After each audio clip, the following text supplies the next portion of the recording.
North and South Korea edge toward disaster. President Lee warns hostility is peaking, trust is gone, and one mistake could ignite conflict. Communication is severed, soldiers cross borders, and Pyongyang rejects talks. A single miscalculation now threatens to trigger a regional crisis.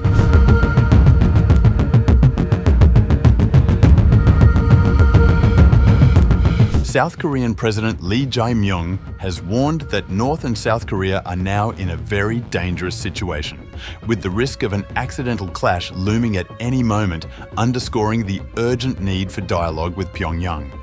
Speaking to reporters on November 24th aboard his flight from South Africa, where he attended the G20 summit, Lee said inter-Korean ties had deteriorated into a state of deep hostility and confrontation.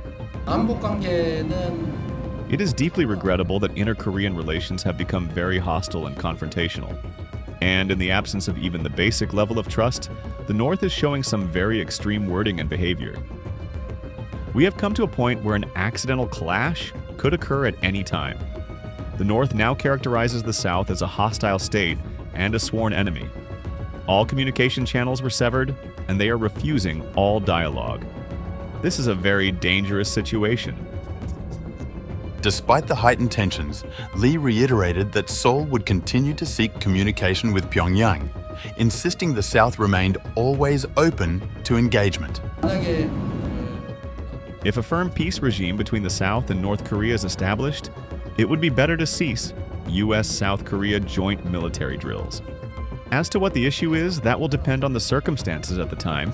It could serve as leverage or it could be the outcome, but it is difficult to say now. Since taking office in June, President Lee has taken several steps aimed at easing tensions, offering talks with the North without preconditions, in stark contrast to his conservative predecessor. Pyongyang, however, has not responded to any of his overtures. His comments come as North Korea continues advancing its weapons capabilities. On November 17th, South Korea proposed military talks with the North to establish a clearer boundary along the military demarcation line in order to prevent clashes that could escalate. It was Seoul's first proposal of its kind in 7 years. However, Pyongyang instead issued a denunciation of a recent agreement between South Korea and the United States to develop nuclear-powered submarines, calling the deal a trigger for a nuclear domino effect. The statement, carried by state media, accused Seoul and Washington of harboring a confrontational intention. North Korea has long condemned military exercises by the two allies, labeling them as rehearsals for nuclear war. Around 28,500 US troops and associated weapon systems remain stationed in South Korea. This year, there have been more than 10 cases of North Korean soldiers crossing the border, some of which prompted South Korean troops to fire warning shots under established protocol. President Lee acknowledged that pursuing peace with the North would be a long-term effort.